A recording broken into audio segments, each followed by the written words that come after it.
Alright,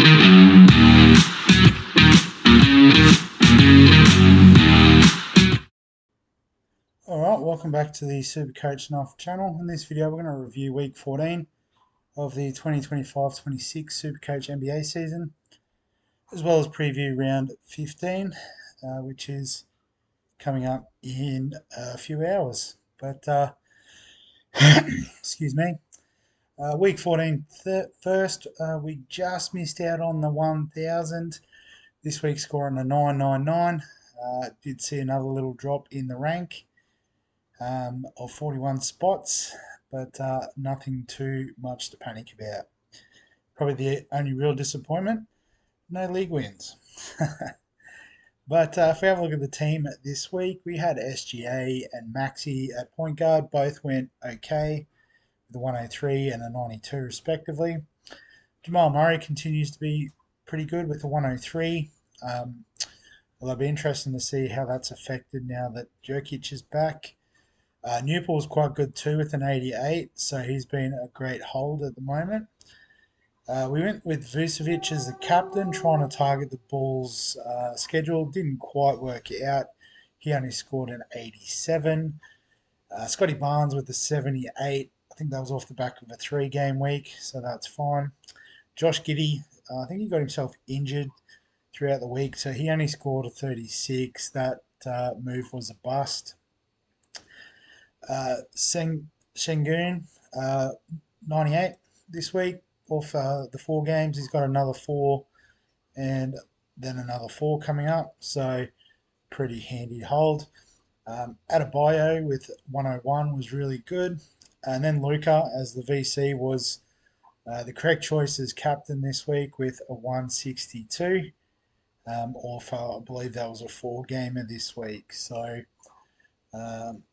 pretty sure that's part of the reason why I didn't get the dubs in the head-to-head. So in the first league, Shane got me with an 11.27, in large part due to captaining Luka Doncic. But also had Thompson for a 108, Durant with a 95, so they'll be super handy with Houston's upcoming run. Wemby turned up, which is handy. Towns is another player with a great run coming up, so 97 for him this week. And in a really good position. And then top score was Shane, the other Shane, Reno's Rockets with an 11.38. So another Luka captain. Had Maxi, Durant, Cade Cunningham for 125 was pretty good. And then all those hundreds, very nice. All right. In the second league, so James's team, Tatum's Rising, got me with an 10.21. Again, Captain Luka absolutely killed me this week.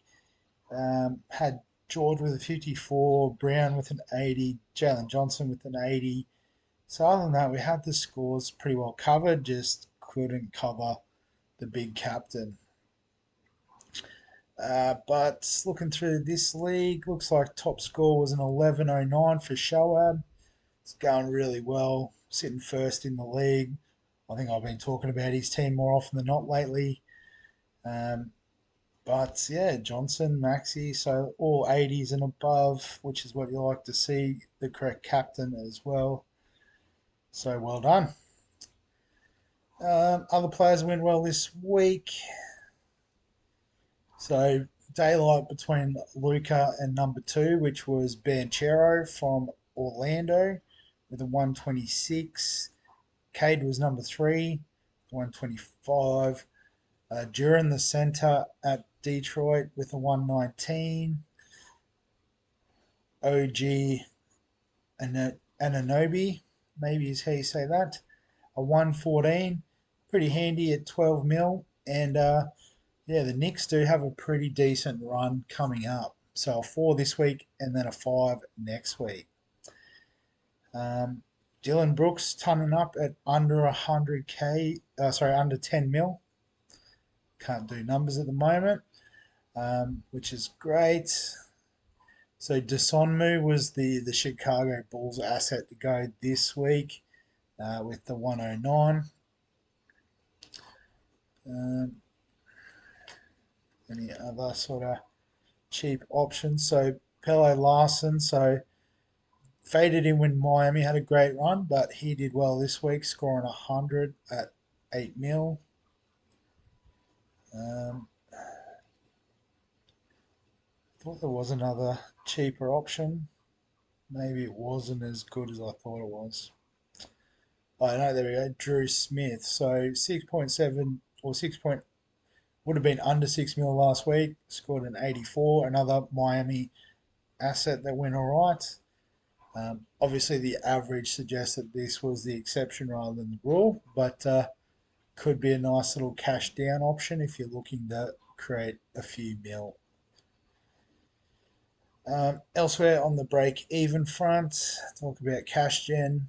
So uh, Gui Santos maybe 64 points this week, so a negative 11 break even at 5 mil. Larson and Smith both resetting their break evens. So if you've got them, you definitely hold. Another Miami asset there with Gardner. Kawamura would have come in for Josh Giddey, I'm guessing, if he's at point guard. So hasn't changed price yet, but not sure how long Giddey's out for. Let's have a look. So it just says he's ruled out of today's game, should be back tomorrow. So I think that's probably not worth it. Unless you are just looking for a bottom dollar cheapie to cash out. Um,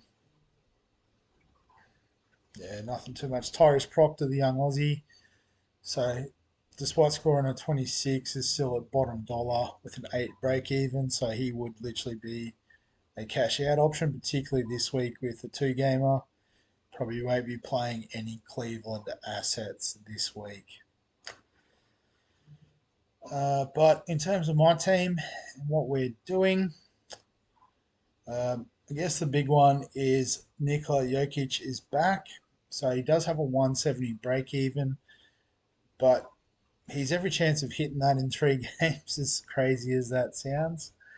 And they do have a 5 game next week. So do we want to get on now, bank the points, or roll the dice on a 4 gamer like a Joel Embiid or something like that? Maybe Siakam, maybe Towns from the Knicks. But I think it also depends on what we've got here. So I guess with the Bulls on a 3 game, I think we can trade out both of these guys. So I think if we're trading out at centre, the obvious choice. So despite playing 12 games less or 16 games less than some, still a top scorer overall. So I think you've got to have Jokic in. And could well be a captain too, depending on who's got the 4 games this week. Um, After that, we're looking at a small forward. So Kevin Durant has a good run coming up, 4 and 4. Um, the teams that are on 4 and 5, so over the next 2 weeks, where are we up to? Week 16 on this list. So you can see a lot of 3 and 5s next week, but you've got the Pacers, the Clippers, the Knicks, and the 76ers. So if we filter out those options, so I've got to remember them all now. Good start. The Pacers was one. Those Houston. No, the Knicks were definitely one. Philadelphia and the Clippers. That was the other one. So I guess because at the moment we've only traded Giddy out, so we're looking at small forward. So Siakam comes in at the right price with that fixture run. Um, Probably should look at average rather than. So if you go by average, you'll see Kawhi Leonard is number 1, but you can see also he's only played 33 games. I think they rest him a bit because of his injury history. So yeah, I don't know if he's viable over the next couple of weeks. Siakam, so averaging 24 per game. So you extrapolate that across 9 games. It's pretty handy. There is a bit of a gap. So Ananobi, what's his break even? We could make a little bit of cash potentially as well, but we also may miss out on a few points if he only averages 20 points a game.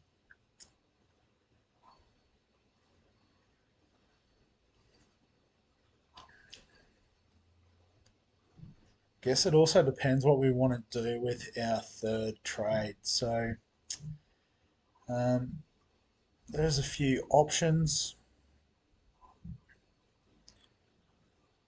I guess if we did something like Barnes, we'd have to find two small forwards that don't seem to be the jumping out of the ground at the moment. Um, yeah, so Doncic we're hanging on to because he's going to have a nice break even. It's tough. Do you trade SGA? So I think next week the Lakers have five, OKC have five, obviously the Sixers have five. So I don't want to trade any of the point guards. It does mean we're missing out on a potentially another center. Um, I guess what's Adebayo got coming up? A three and a four. So maybe we could use him to bring in Carl Anthony Towns. And then that does price us out of Siakam, which isn't ideal. But we could still get Ananobi. We could get Josh Hart.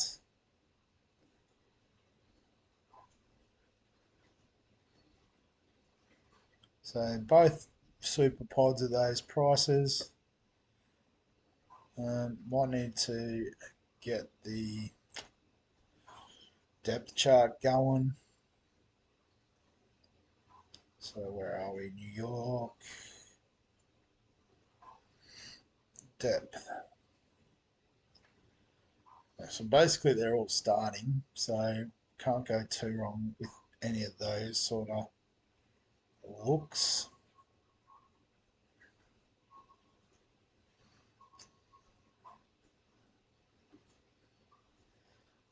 Maybe we just play the break even game and get an Anobi in.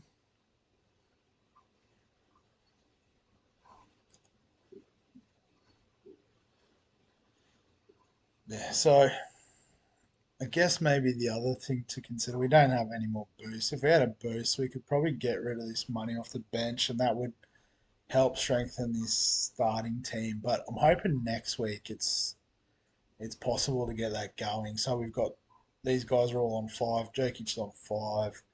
These guys are on five. Houston, I think, are only on four. So that's not the worst.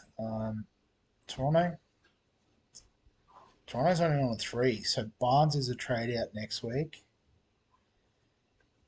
Although that's going to be more of a sideways move. I think it's really going to be Charlotte and Memphis. Memphis only have four next week. Charlotte have five, so you probably want to keep Newport for that. So Murray will be on five. So I think we're going to be pretty stacked next week. It's going to be Barnes. Maybe just trade Shengun because of the five, and then we could probably just downgrade Spencer and bank some cash, and then upgrade the week after. So not the worst, but maybe yeah, I guess yeah. No, we want Jokic in. I think we want Towns in for that run. So I don't know. Maybe we'll cop, and yeah, just one more week I think before we can sort of push that cash on field somewhere. Obviously, Barnes won't need a lot of money to upgrade. Shengun may, um, but we'll work that out. And then, so it's really just Spencer and Newple's money is going to go here. I don't think shooting guard is the most expensive position if we filter it out. Yeah, so looking at Cade probably is the most expensive at 18 as an option. What's Detroit next week's only got 4. So we're probably not going straight to Cade, but that's okay. Um, so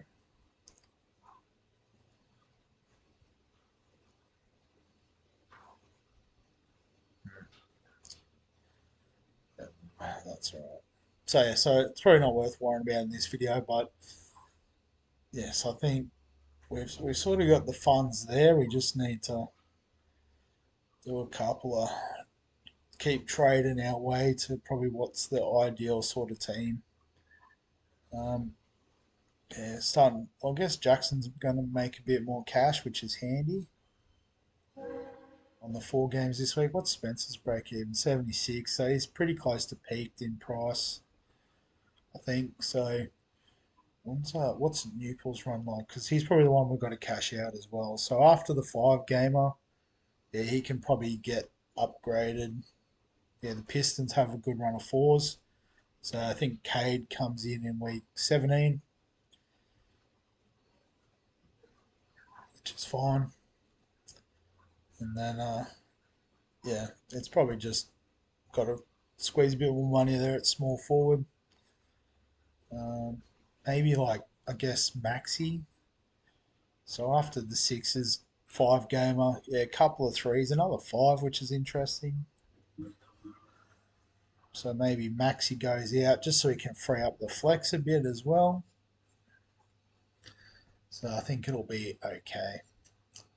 But we might wrap. Actually, I've got to do captains, don't I? So do we look at a Maxi or a Towns on the 4 gamer? Considering we've now got Jokic, Luca's in massive form. I'm thinking no. So like 44 average. That's one. What's that? 130 as captain. Whereas this is 120, assuming everything goes to plan. So I think I might just leave the captain and vice captain how they are. So yeah, I think that'll do for this one. As always, if you've got any questions, comments, thoughts, feel free to add them below this video. Give us a like if you enjoyed the Supercoach NBA content. Subscribe for all the fantasy sports on the channel. And other than that, we'll catch you in the next one.